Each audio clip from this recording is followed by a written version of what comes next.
يا أصحاب 2011 اتركوا الترهات، يكفي ما نحن فيه، يكفي جراحنا وآلامنا.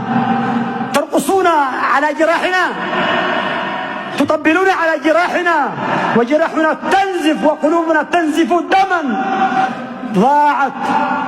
ضاعت البلد.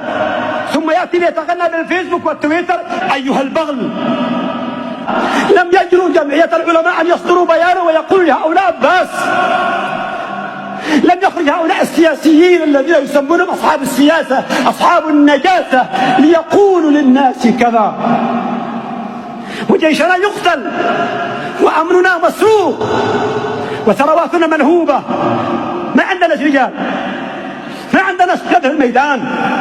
ثم ناتي النكال الجراح، حكم علي عبد الله صالح 33 عاما، رحل. انتهت المسألة، رحل بخيره وشره. ليش؟